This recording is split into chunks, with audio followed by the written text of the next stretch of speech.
Someone once told me that being in a bad marriage is like fucking a gorilla. You keep at it until the gorilla wants to stop. That's why if you're separated, divorced, or especially if you've never been married, this is a must-see video because today we're going to discuss the good and the not so good parts about being single for guys and just what happens when you're single after marriage. Here are some surprising facts about single men. Let's begin with the not so good parts about being single.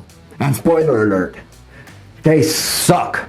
But in the end, there's a badass ending, so don't dismiss the video yet. In 2017, Dr. Michael Rosenfeld released a paper documenting that 69% of divorces are initiated by women. But if the female is college educated, that number jumps up to 90%. If you're separated, the next few sentences will be a hard pill to swallow, but by the time that the woman says that she wants a divorce, she's most likely already mourned, made up her mind, and is checked out of the marriage. I'm sure you've already been through this. You get home with a big old smile trying not to fight, and she takes a look at you, and the fighting begins. You are now fighting a battle of, I hate what you've done to me, and what my life has become kind of thing. Data shows that once a woman says that she wants a divorce, that she's been contemplating it for an average of 2 years. And as her husband, you are no longer her protector. You're instead now her obstacle. I can verify it with my own dating experience. More often than not, the female will say something akin to, yeah, my ex tried towards the end, but it was too late. Or, my ex, I wish we were still together. But here's what I hear. I was checked out a long time ago and nothing they did was ever gonna send me back. Sadly, men are often unheard. And this is often our silent epidemic. Now, I've worked with a lot of grieving husbands, and one thing is clear. When a female says that they want a divorce, we as guys dismiss it as hormones, and then we scramble. Take it serious because I can guarantee you that it's not the first time that they've thought of it, and they've probably mentioned it to others close to them. She's just now putting you in the loop. They said it, they're now relieved, they're done with living in their quiet desperation and on to newer things. Their obligations as a spouse ends and you're stuck scrambling to playing catch up with your feelings, and you sprint to get them back only to annoy them. But the story, it gets worse. Surprisingly, men take divorce a lot harder than women. I'm not gonna guess on what happened to your marriage, but despite men's reputation as craving the freedom, it's to the contrary. We crave companionship, and it's scary as fuck when our spouse wants to leave you. The worst part is that when you reach out to your friends, they just don't get it, and they say crap like, oh fuck bro, I'm sorry. Some will even congratulate you. There's just absolutely no pity in our bro code.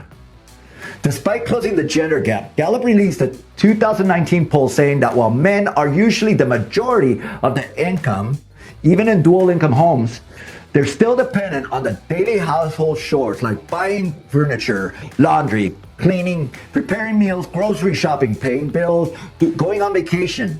2/3 of men say that their wife picks out their clothes. Men do contribute when it comes to family, like savings, keeping the car in good condition, and yard work, but that's about it. As men, we become complacent in the marriage. We never truly became self-sufficient. We lose our voice as we buy into the happy wife, happy life bullshit, while not really becoming sufficient ourselves. Men's health also declines after divorce. Weight fluctuations, depression, anxiety, insomnia, let alone the added stress of finances and child custody battles. As we fall into the gonorrhea of shit we've been dealt with, loneliness and despair come into the picture, and your mind, it starts fucking with you. Is it someone else? Would I want to know? She's my life. She's my family. I gave her my best years. Where is all this coming from? You begin to bargain. Maybe if you try this, she'll come back. You live in the past as you try to regain her back. You quickly lose your dignity and you bargain without leverage, and unfortunately, you just want to sleep your life away. The British Medical Journal did a retrospective study finding that the suicide rate for divorced men is nearly 2.5 times than that of married men. The thing is, we just don't know how to cope.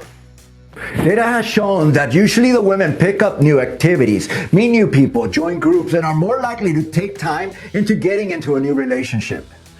They rely on their friends for grief. They use retail therapy. Many get breast augmentation surgery and even are apt to take a vacation. As guys, many of us become more dependent on our partners than we'd like to admit. And when we lose them, we cry out for help, but it's too late. And being too late are two words you never want to hear put in one sentence.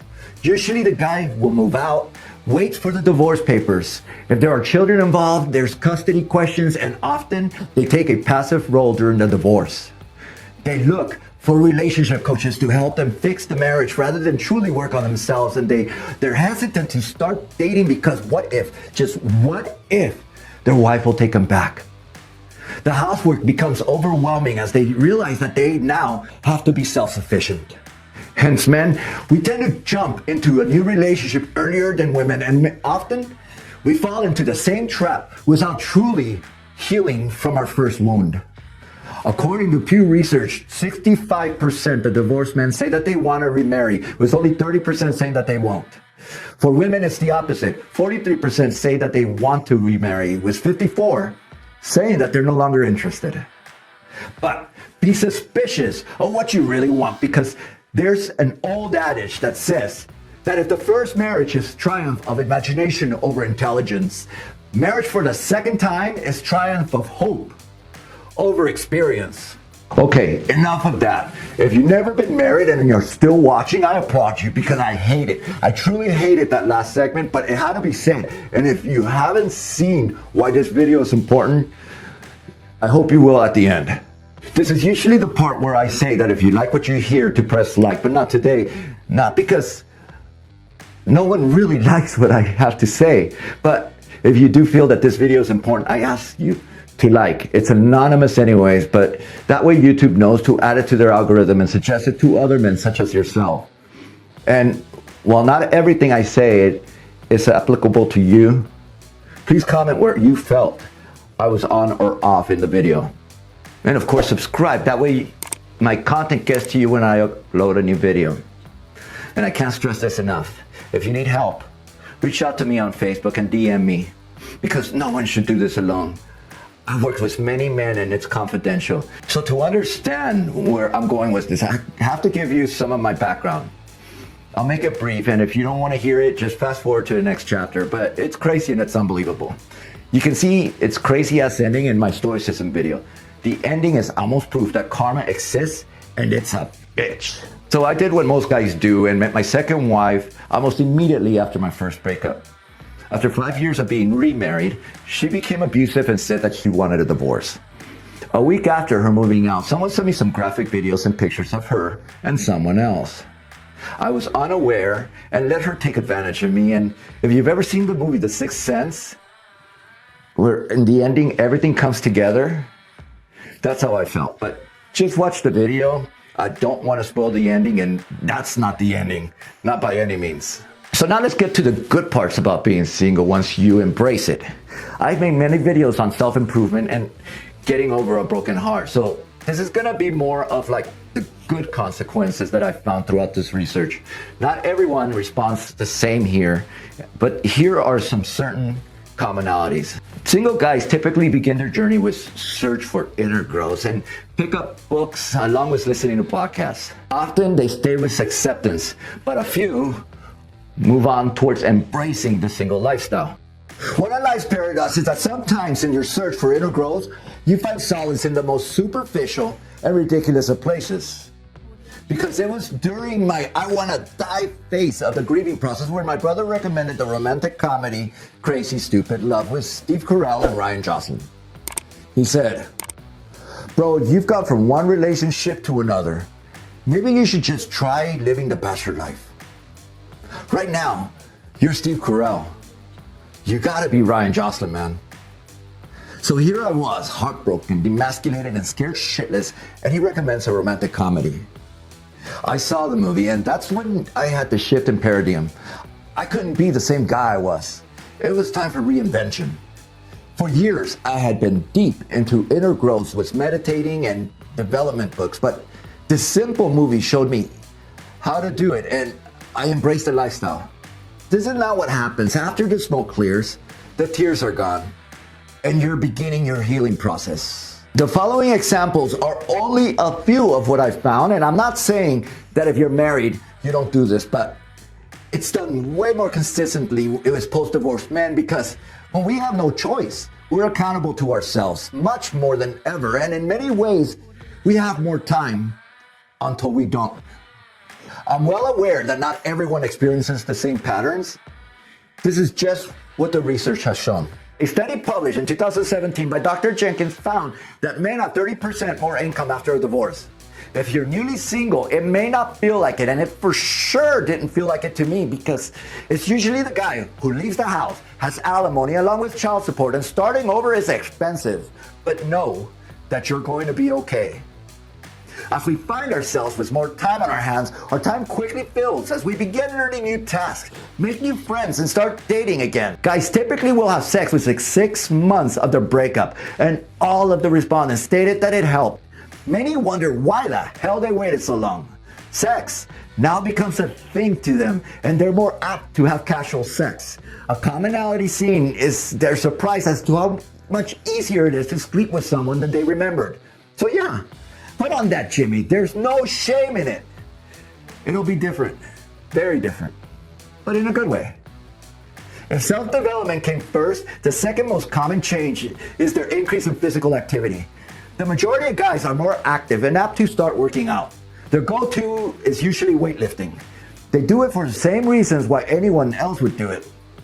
Stay young, meet new people, look good, stay healthy, and take the edge off. So if you haven't, go and work out like a bitch because your today should have really started yesterday. Earn that revenge body. Appearance now becomes the larger component of life to them as they work on their image, usually by how they dress. Everyone else mentioned that they look more into what they wear than they used to when they were married, but by how much varies. Single guys, for the most part, are more advanced in this department as their motivation is now to attract the bebecitas. They take care of themselves, more like trim their balls more often and learn difference between cologne and perfume, trim their nails properly, eat healthier, clean and dry clean their laundry more often, and experiment with different beauty products. They're also more clean at home, realizing that as their ex used to tell them, that shit isn't gonna pick up by itself. Divorced men have more of a fuck it attitude because they regain what they lost, their dignity. So they work on themselves as they get in touch with who they really are. While working on themselves, they definitely don't follow the rules that other married guys do. It's like a former addict kicking his habit and receiving a kiss from karma saying, "I was too hard on you, son."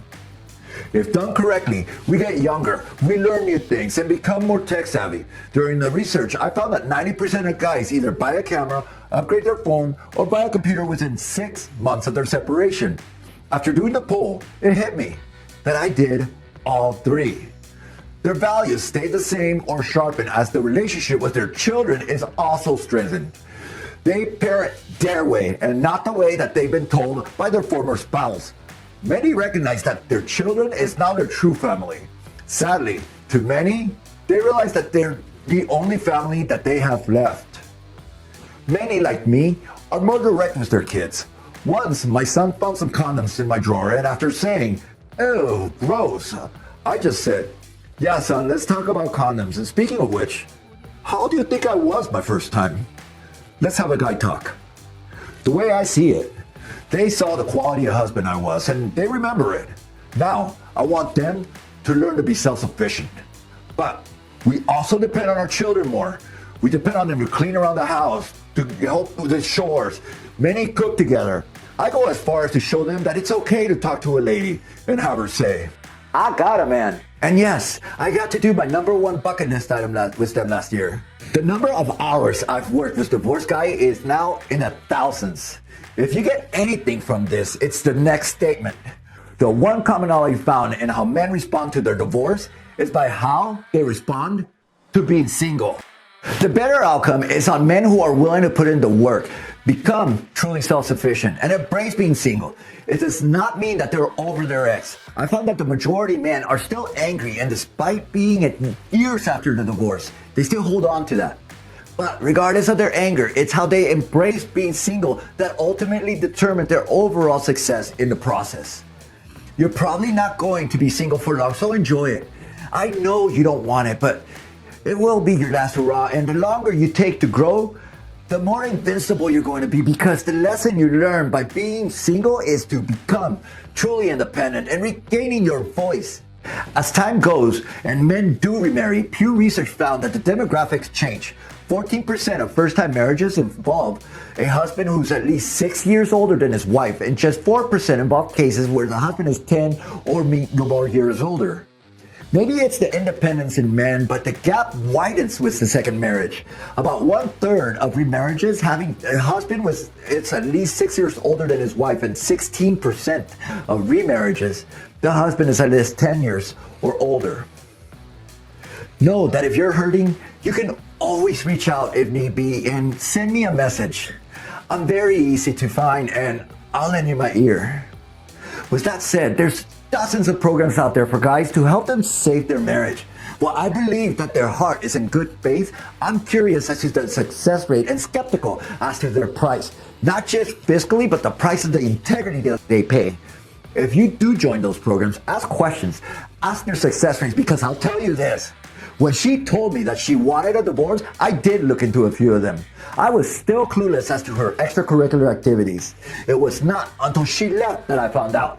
And that's when it hit me that I'd probably have been more pissed at her, the money, and at myself had I taken that program.